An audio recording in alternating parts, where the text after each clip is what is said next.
Wahai saudaraku, bangkitlah bersama. Rasio moral kita sinar murni cahaya. Padu dengan dakwah jalan yang mulia. Berjuanglah untuk bangsa dan agama.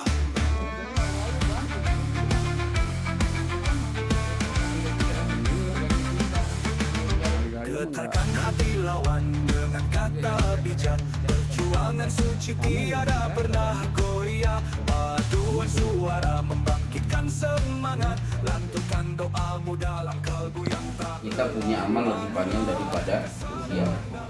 Mungkin Pak Nurdin target meninggal usia berapa? Gue target lah.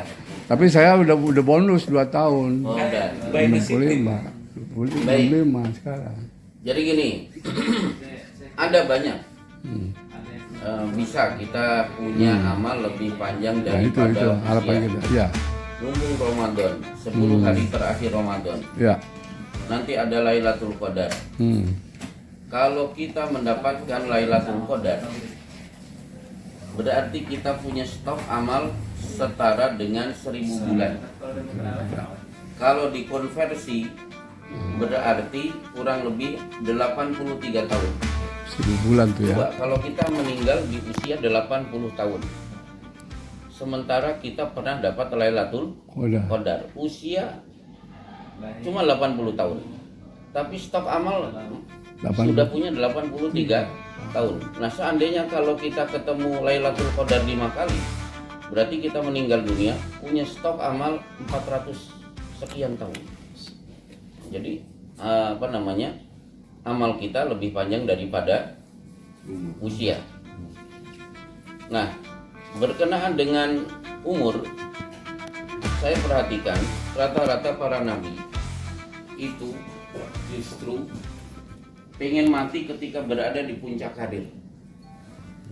Jadi di puncak karir justru lebih senang untuk tetap bertemu dengan Allah. Maka Rasulullah bersabda, "Man ahabba liqa Allahi ahabballahu liqa'ahu." Siapa senang ingin cepat bertemu dengan Allah, maka Allah pun rindu ingin cepat bertemu dengan hambanya. Siapa senang ingin cepat bertemu dengan Allah, maka Allah pun rindu ingin cepat bertemu dengan hambanya. Nah, Yusuf, saya akan mengadakan kajian tafsir surat Yusuf.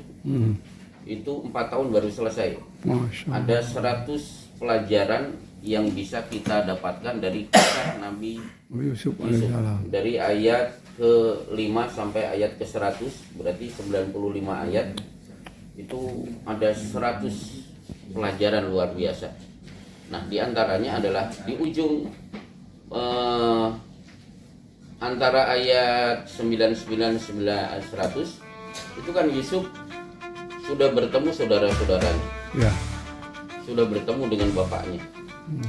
Akhirnya apa? Ketika wa rafa'a abawaihi 'alal arsy wa kharru lahu sujada. Ketika mereka semuanya bersujud kepada Yusuf di istana Mesir, Yusuf kan mengatakan, "Ya abadi, hadza ta'wilu ru'ya ya min qablu qad ja'alaha rabbi haqqan." Inilah takwil mimpi masa kecil ya wahai ayah. Kalian semuanya sudah bersujud kepada aku. Akhirnya Yusuf kan berdoa, "Rabbi qad ataitani minal mulki." Wahai Rabbku, engkau sudah angkat aku sebagai raja. Bukan menteri lagi ya, statusnya sudah raja. Minal mulki wa 'allamtani min ta'wilil ahadits. Engkau sudah mengajarkan aku sebagai nabi yang bisa mentakwil mimpi. Jadi bertemu bapak, ibu, saudaranya, sudah menjadi raja, sudah menjadi nabi yang pandai mentakwil mimpi. Permintaannya apa? Tawaffani musliman, saya pengen mati. Jadi tidak pengen periode kedua, ketiga itu nggak pengen, malah pengen cepat bertemu dengan Allah. Maka betul ketika Rasulullah menjelang jatuh sakit, beliau di atas mimbar bersabda, Innallaha khayyara 'abdan ma bainahu wa bainad dunya fal khayyara dzalikal 'abdu ma bainahu. Wahai para sahabat, sesungguhnya Allah memberikan pilihan kepada seorang hamba.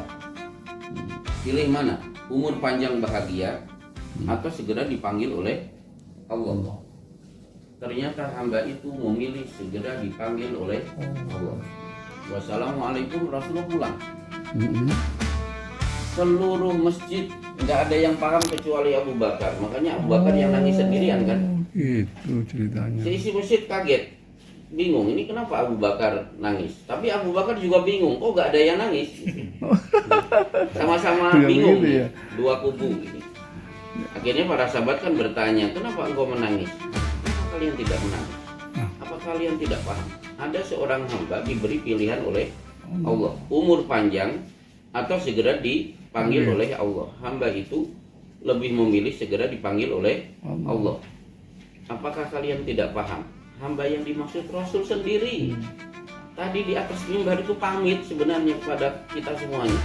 Tercengang akhirnya semuanya pada nangis. Semuanya. Dan betul begitu Rasulullah pulang, akhirnya kan langsung jatuh sakit, yang akhirnya mengantarkan kepada kematian. Jadi justru Rasulullah saat itu sedang berada di puncak keemasan. Maka Umar bin Khattab pernah mengundang para sahabat untuk dimintai tafsirnya. Silakan tafsirkan idza jaa nasrullahi wal fath. Satu persatu para sahabat menafsirkan dan tidak ada satupun tafsir yang disetujui oleh Umar bin Khattab. Tiba-tiba anak yang paling kecil, Abdullah bin Abbas itu kan Rasulullah wafat, untuk nahastul ihtilam, usiaku menjelang balik. Berarti kan belum balik, masih junior, masih anak-anak ya. masih anak-anak. Diberi kesempatan terakhir, Abdullah bin Abbas jawabannya apa? Tafsirnya, turunnya ayat ini berarti sebentar lagi Rasulullah wafat. Akhirnya kan pada bingung, apa hubungannya? Coba kita kasih tafsir yang paling mudah. Idza jaa nasrullahi wal fathu, ketika datang pertolongan Allah dan al-fathu, penaklukan kota Mekah. Berarti Mekah sudah ditaklukkan.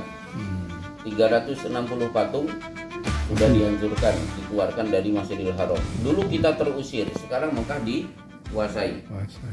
Wa ra'aitan nasa yadkhuluna fi dinillahi afwaja, engkau lihat manusia berbondong-bondong masuk agama Allah. Berarti orang-orang yang tadinya kafir sudah pada masuk Islam. Siapa sangka Hindun yang ngunyah-ngunyah jantung Hamzah, suaminya Abu Sufyan, Wahsi yang membunuh Hamzah, Ikrimah anak Abu Jahal, Amru bin As pendengki nomor 1, panglima kafir Quraisy pada perang Uhud, Khalid bin Walid masuk Islam. Mekah sudah kita kuasai, si kafir-kafir sudah masuk Islam. Berarti tugas Rasulullah sudah selesai. Kalau sudah selesai berarti Rasulullah sebentar lagi akan dipanggil. Ternyata tercengang semuanya. Jadi yang mudeng itu cuma satu, Abdullah bin Abbas. Sebagaimana ceramah Rasulullah tadi, yang paham cuma Abu Bakar. Baru anak-anak tuh ya Mas ya? Anak-anak, makanya dia kan Ra'isul Mufassirin, penghulunya ahli tafsir. Coba dalam satu majelis Rasul selama yang paham cuma Abu Bakar. Umar mengundang para sahabat untuk menafsirkan idza jaa nasrullah, ternyata yang paham cuma Abdullah bin Abbas. Jangan-jangan saya ceramah gini yang paham cuma satu. Maris ini. Saya nggak Maris. Yang paham cuma Pak Jenal. Nah itu coba gurunya Rasulullah, murid-muridnya para sahabat, yang paham cuma satu. Nah, kita kan gurunya cuma saya. Bapak-bapak juga belum tentu masuk surga kan begitu. Paham cuma